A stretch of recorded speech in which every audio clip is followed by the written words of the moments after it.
Chapter 11. My first journey. That was one of the long Nagaoka winters. For 5 months we saw only snow. In the early spring, our relatives in Tokyo had written that arrangements had been made for my school. From that time I had been waiting impatiently for the mountain roads to become safe from avalanches, for just as soon as we could travel, brother was to take me to the capital. At last the dikes were dry.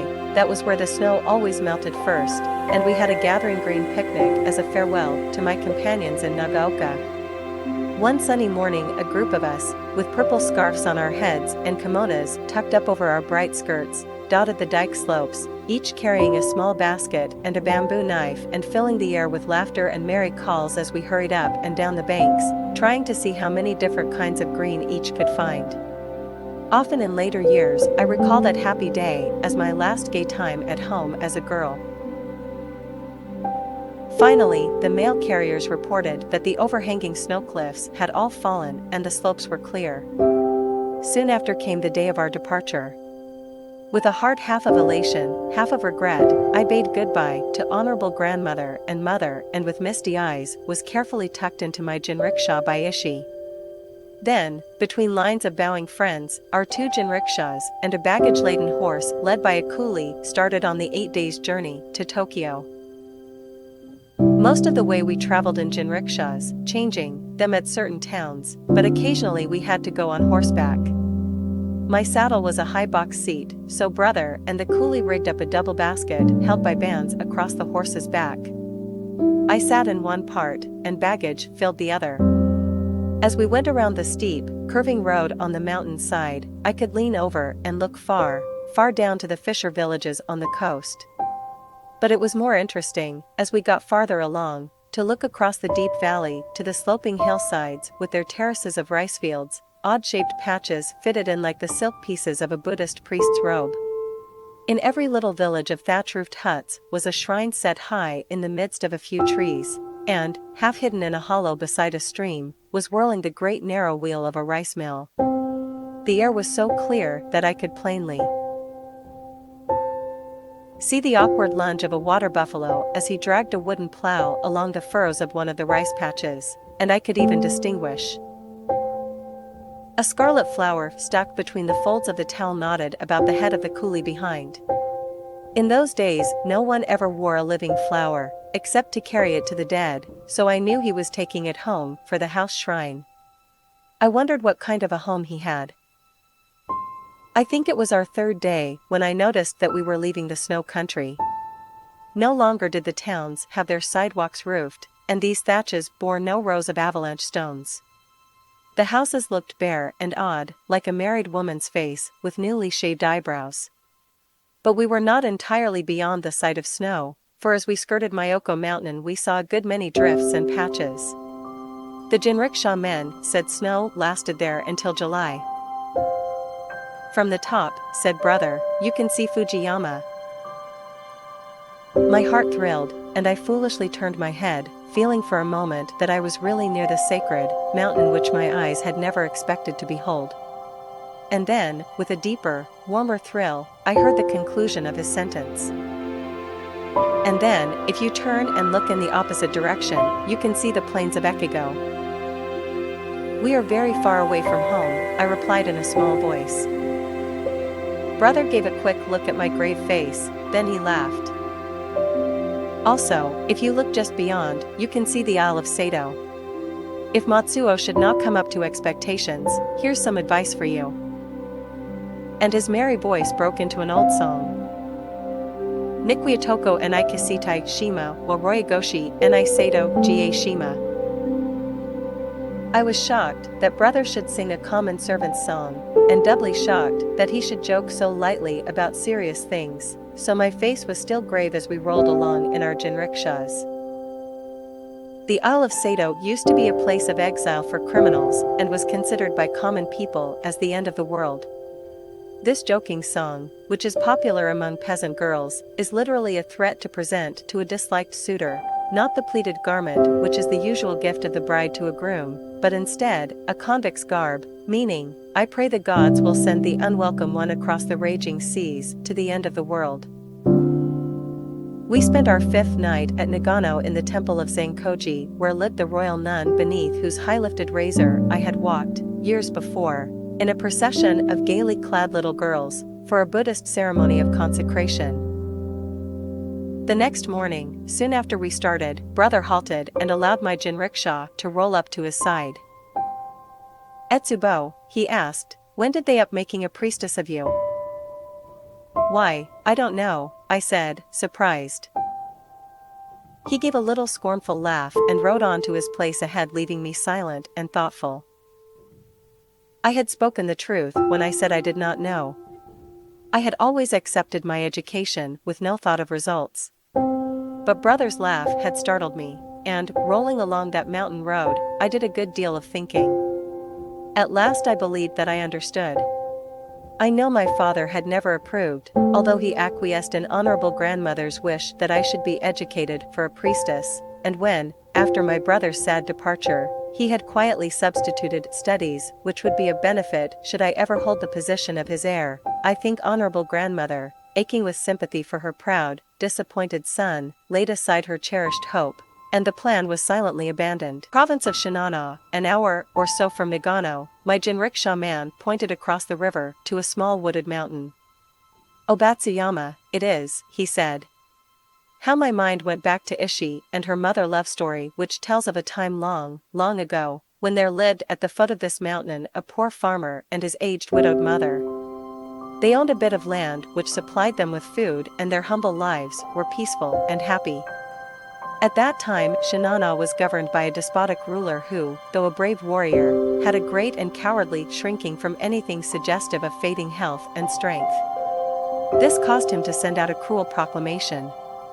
The entire province was given strict orders immediately to put to death all aged people. Those were barbarous days, and the custom of abandoning old people to die was not uncommon. However, it was not a law, and many of them, helpless old, lived as long as nature allowed in comfortable and welcome homes.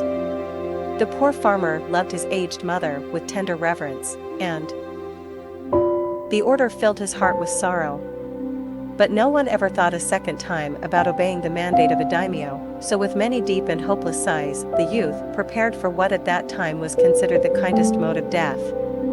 Just at sundown, when his day's work was ended, he took a quantity of the unwhitened rice, which is the principal food of the poor, cooked and dried it, and tying it in a square of cloth, he swung the bundle around his neck along with a gourd filled with cool, sweet water.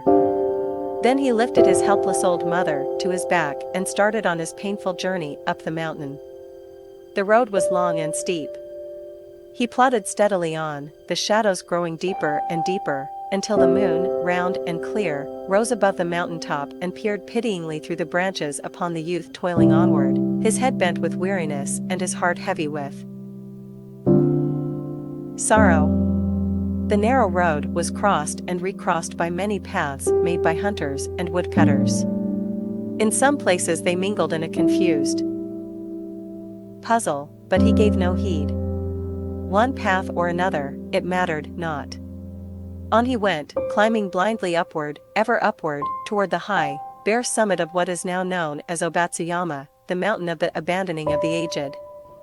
The eyes of the old mother were not so dim but that they noted the reckless hastening from one path to another, and her loving heart grew anxious.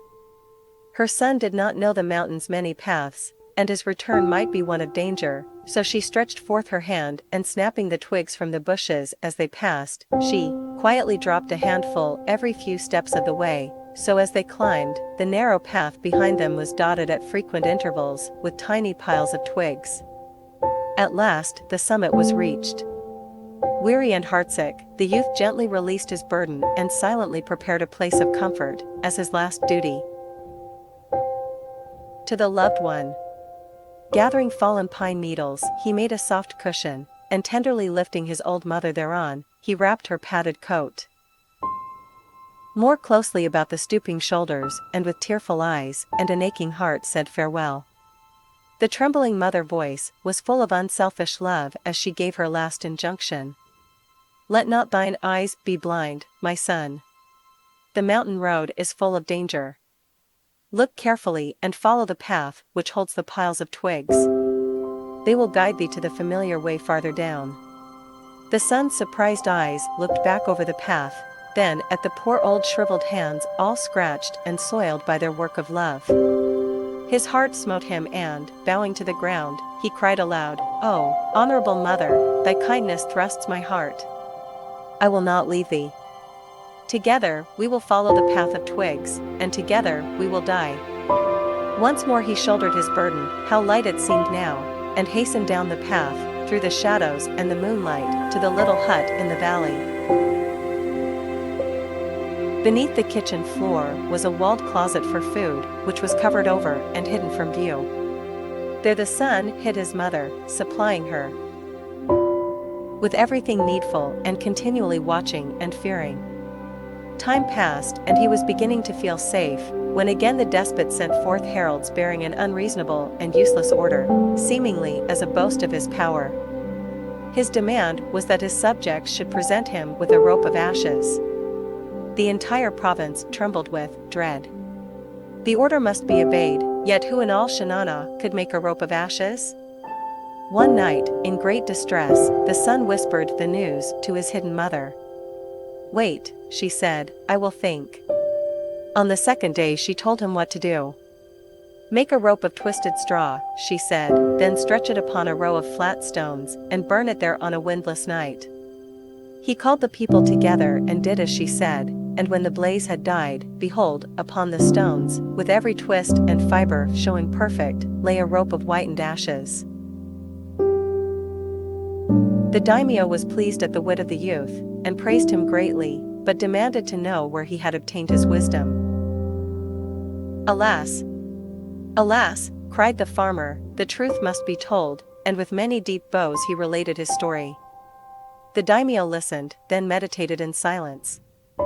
Finally he lifted his head. "Shinana needs more than the strength of youth," he said gravely.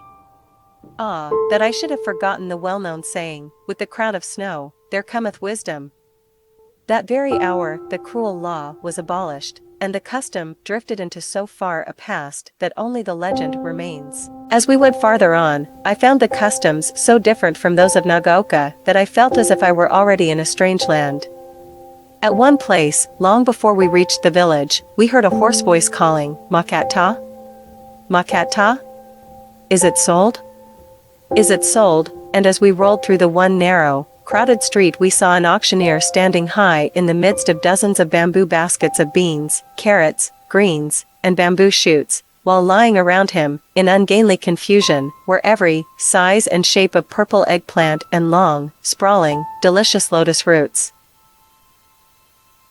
Brother looked back and laughed. "Who is he? What were all the people doing?" I asked, as soon as we reached the end of the long street and rolled out onto the public road. "It is a vegetable auction," Brother explained. "Merchants buy in quantities, and every morning the things are auctioned off by the basketful. Weren't those fine lotus roots? If we hadn't had breakfast only a couple of hours ago, I'd believe I was hungry." At another place, we went by a house where death had entered.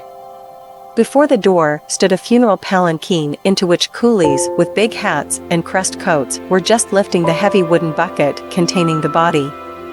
Over it was thrown a small kimono of scarlet and gold, showing that the dead child must have been a little daughter. The dress would have been white for a son. Around stood a number of white-robed mourners with white towels folded over their hair. As we passed, I caught a glimpse of a screen placed upside down and the lighted candles of a tiny shrine. At one place, where the road ran close to a broad river with bold bluffs coming down, in some places, almost to the water, we saw a number of odd floating rice mills with turning paddle wheels that looked like a fleet of boats standing motionless in a hopeless struggle against a strong tide. I wondered where, in that rocky country, were enough people to eat all the rice that was being ground, but when we turned away from the river we suddenly found ourselves in a silk culture district, where our road ran through village after village, each having its own mulberry plantation.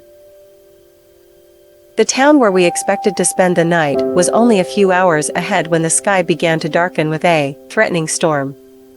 Brother was casting anxious looks backward when his jinrickshaw man told him that in the next village was a large house where travelers had sometimes been kept for a night.